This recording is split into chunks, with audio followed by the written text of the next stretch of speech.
During the third week of Easter, Brother Francesco Patton, Custos of the Holy Land, celebrated a Holy Mass inside the Wayside Shrine of the Holy Sepulchre for the benefactors of the Holy Land. Without their support, explained the Custos, it would be impossible to carry out this mission that the Church has entrusted to us. Due to preventive measures against the coronavirus pandemic, the traditional procession of Our Lady of Mount Carmel in Haifa turned into a motorcade led by the Patriarch of Jerusalem of the Latins, Mgr Pierbattista Pizzaballa.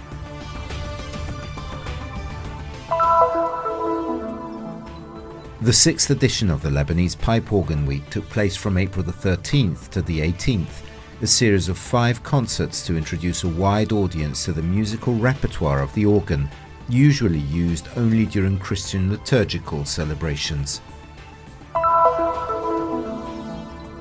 A long way to discover nature, history and local culture. The Palestinian Heritage Trail will connect Jenin to Hebron, crossing the Palestinian territories from north to south.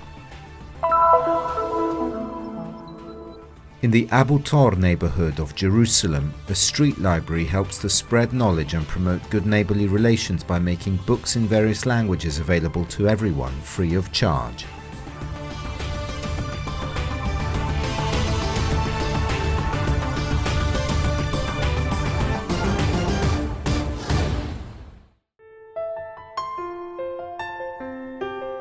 A few days before the celebrations of Holy Week, where the Passion, Death and Resurrection of Jesus are remembered, on this Tuesday of the third week of Easter, Brother Francesco Patton, Custos of the Holy Land, presided at Mass in the holiest place in all of Christianity, the Holy Sepulchre. It's the place where Jesus conquered sin and death with his death and resurrection. The Holy Mass was celebrated inside the Wayside Shrine of the Holy Sepulchre in the Chapel of the Angel, in the place where, according to the narration of the evangelist St. Matthew, the angel sat on the stone that closed the tomb and appeared to the women to announce the resurrection. Brothers and sisters, into your hands, O Lord. The Custos recalled how, in the Basilica of the Holy Sepulchre, the Franciscans guard the physical place of reconciliation between God and mankind. He then went on to comment on the 2 fundamental teachings of the day's readings. The Gospel of John reminds us that Jesus is the bread of life and gives life to the world. St. Luke in the Acts of the Apostles tells us of the martyrdom of Stephen and helps us to understand that in the witness of the disciple, the witness of Jesus, the Master is made present. The consecration takes place right above the tomb where Jesus' body was laid. A special celebration for all the benefactors of the Holy Land.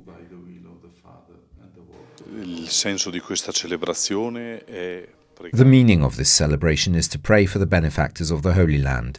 We know that without their support it would be impossible to carry out this mission, which benefits the local community and also the pilgrims when they will be able to return. We feel a debt of gratitude to all the benefactors. We feel a duty of gratitude to celebrate here, in the holiest place in all of Christianity, those who help us, who support us financially. So they allow us to carry out the mission that the Church has entrusted to us. Alleluia, alleluia. The prayer of the Custos of the Holy Land and all the Franciscan friars is addressed to those countries still suffering from the pandemic. We certainly feel the duty to pray for those who suffer. In a way, here in Jerusalem we are in a phase of recovery, of resurrection, of coming out of this pandemic. But we know that there are countries that are still suffering greatly. Countries such as Brazil, India are suffering terribly, and so are many others all over the world. Praying for the sick here in the place of the resurrection has a special value because it sheds light with the strength of faith and the virtue of hope on the path that some countries are still taking to emerge from the pandemic. The Custos also prayed for the return of the pilgrims and for all Christians all over the world. This experience of celebrating inside Jesus' tomb helps Christians all over the world to understand the value not only of Easter, but also of the Eucharistic celebration, which is always a memorial of Easter. Della celebrazione eucaristica che è sempre memoriale della Pasqua.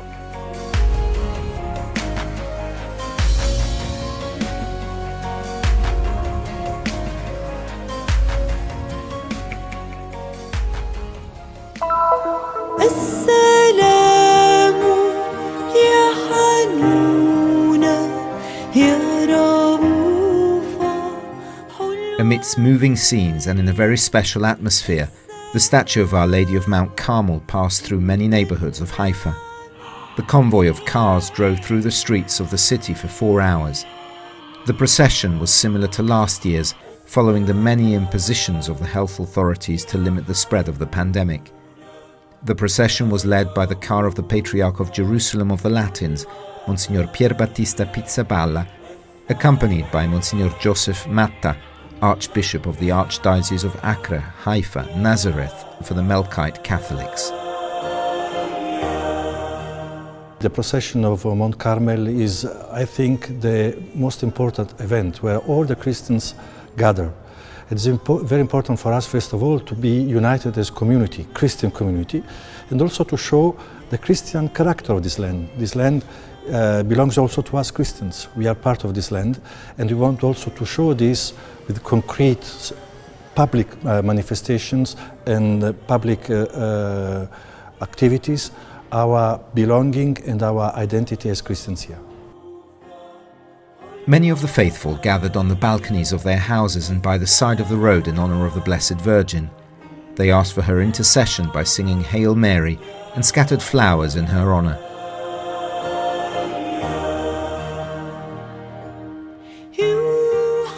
An occasion for many to entrust their prayers to Mary, a moment that gives hope and trust to all the faithful. I asked Our Lady for the grace to be a mother. I have been married for 12 years and I am still waiting for this miracle. I hope that the Virgin Mary will give me this blessing.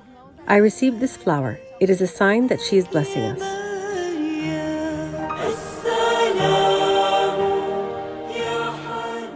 كان كتير مؤثر خلال هاي المسيرة نشوف قديش الناس بتحب العذراء وقديش الناس بدها.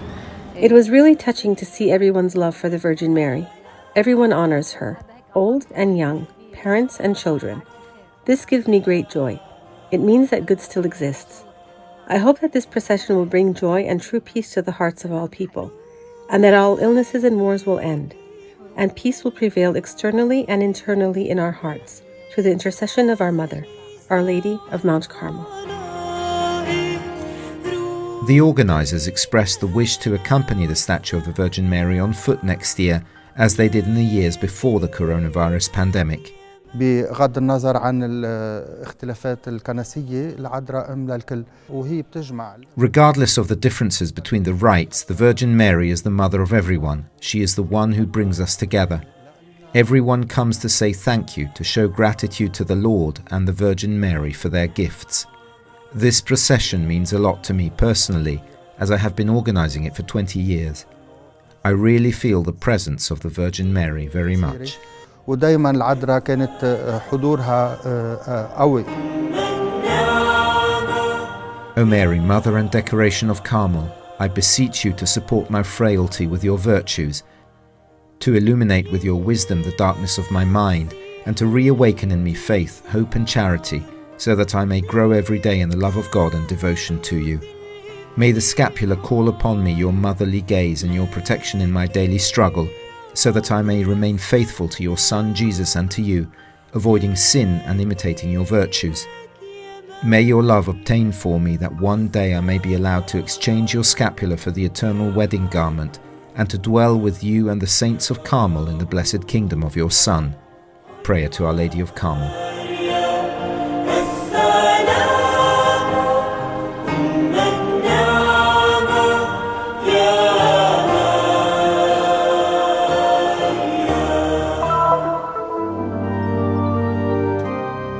It is the only organ festival to take place entirely in Lebanon, and despite organizational difficulties due to the coronavirus restrictions, it reached its 6th edition this year. The Lebanese Organ Week took place from April the 13th to the 18th, a series of pipe organ concerts promoted by the School of Music of Notre Dame University and the Terra Organ Festival with the support of the Italian Institute of Culture in Beirut and the Embassy of the Czech Republic in Lebanon. The event, to which only a small number of spectators were admitted at the last moment, was broadcast live by Telelumiere Noorsat. It's like a sign of a new start. Usually when there is a crisis, the first to restart is culture. We wanted to give this sign, and we strongly wanted to do this festival again this year, despite all the difficulties we knew we would face. Not only the pandemic, dates, venues and times of the festival have been changed twice, not only the serious economic situation in the country, the 5-date schedule is due to the fact that the organs of 2 churches were severely damaged in the August 2020 explosion at the Beirut port. Where there is an organ, there is a church, and where there is a church, there is a Christian community. This festival is the contribution of Christians in the field of high culture in the area of music, because organ music here is perceived as Christian music. But from the Church of the Franciscans of the Custody of the Holy Land in Harissa to those of Ajaltun, Zouk Mosbe and Maisra to the National Evangelical Church in Beirut, the festival has, as usual, set its sights on a much wider audience than just Christians.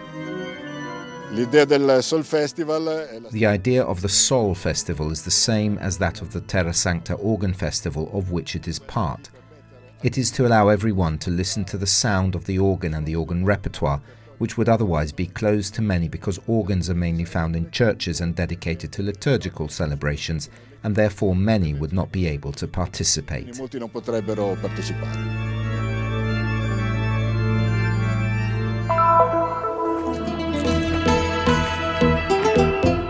The idea is the increasingly popular concept of a long walk through nature, history and local culture. Eventually, the Palestinian Heritage Trail will travel from Jenin to Hebron, crossing the Palestinian territories for about 500 kilometers from north to south, revealing their traditions and promoting their beauty. The last to be added is the 60-kilometer stretch in the northwest of the Hebron Governorate, which is being completed thanks to the EU-funded CrossDev project, coordinated by CISP, the International Committee for the Development of Peoples, and run in partnership with the Palestinian NGO that bears the trail's name. The aim is to attract tourists from abroad, but also to involve the local community, because it is not only foreigners who know little about these places. Also, the people who live in this village, maybe he will know about his village, but his knowledge was limited a little bit. So when they are going out to walk in the nature and going through the different historical sites, he will get more about his history, about the nature and about everything around him. I was work as a tour guide with Palestinian Heritage Trail since more than 3 years. This part, it's like my hood. I live here in Nuba with the village behind me. The landscape is dominated by dozens of small villages, mostly Muslim, scattered over the hills. Little-known villages in the countryside such as Karas, Betula, Tarkumia, Idna, Der Samit, Betawa. From Surif comes the Maltu, a special flatbread that Hadel distributes while, in the middle of a meadow, he warms tea on the fire. The main ingredient is oil, which comes directly from the olive trees in our village. Good, tasty and healthy oil. And then there is the flour, which comes from the wheat grown in this very good land. The biggest challenge for us? The wall of separation, which has deprived us of much of our land and our olive trees. Today we have to ask permission, even to take care of the ones we have left.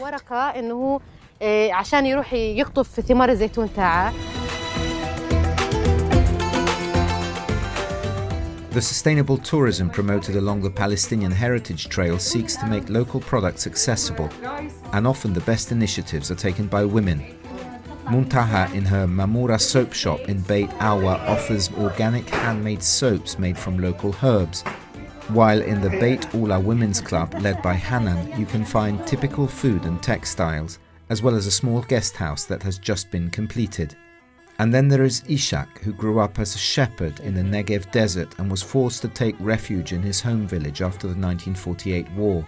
He also opened a museum in Der Samit with tools and objects used by 2 generations before him. He is clear about the heart of Palestinian culture. Agriculture, all the things depends on agriculture, on the plowing, because they grew the land and we eat from it. I began to collect really from 1958, from the village where I live here, in Der Samit, Dura. And then I transferred to the other villages around. They said that I'm crazy if I collect these garbage things. But then now when they found it rare, not founded in, and tell the story of the people, of the villagers.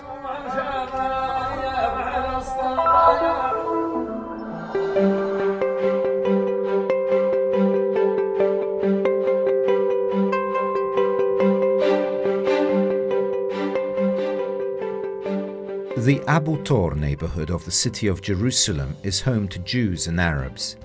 It is one of the new fixed areas in the municipality. Of the approximately 15,000 residents, at least 13,000 speak Arabic. The rest are Jews and foreigners.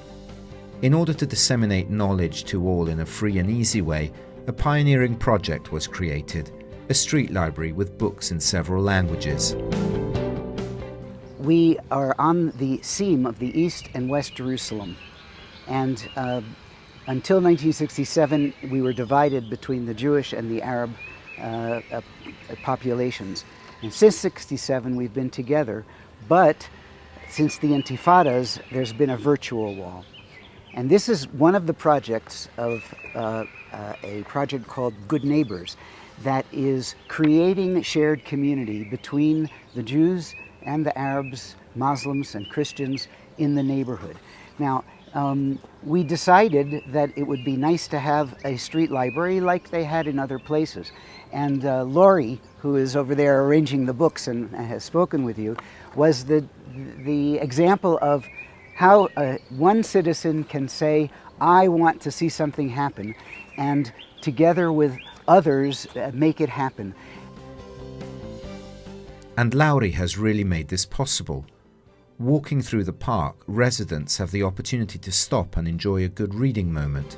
I'm actually a painter, an artist, and every morning when I walk to my studio, I stop by here to check in for a new inspiration, for a new book, either in short novel or in the field of the arts.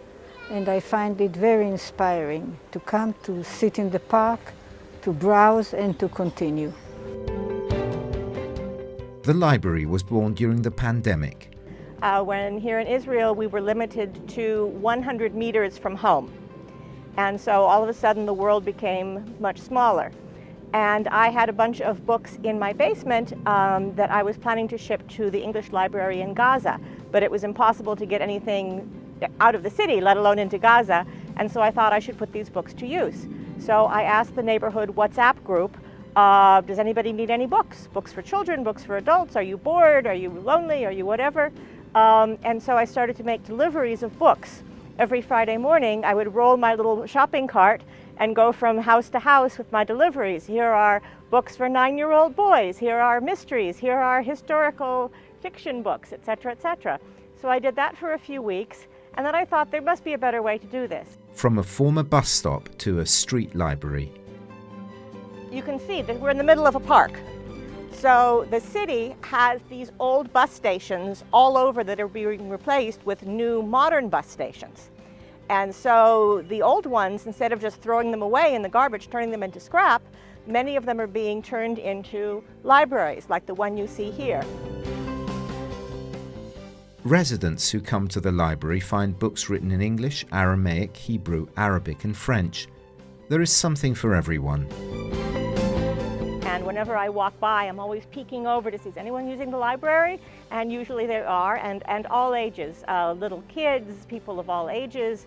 What's great is that people will bring their children here to the playground, and then they'll go over to the library and pick out a book and then sit on the bench and read the book to the child right there, and then put it back for the next person. A project that aims not only to contribute to knowledge, but also to good neighborliness and peace.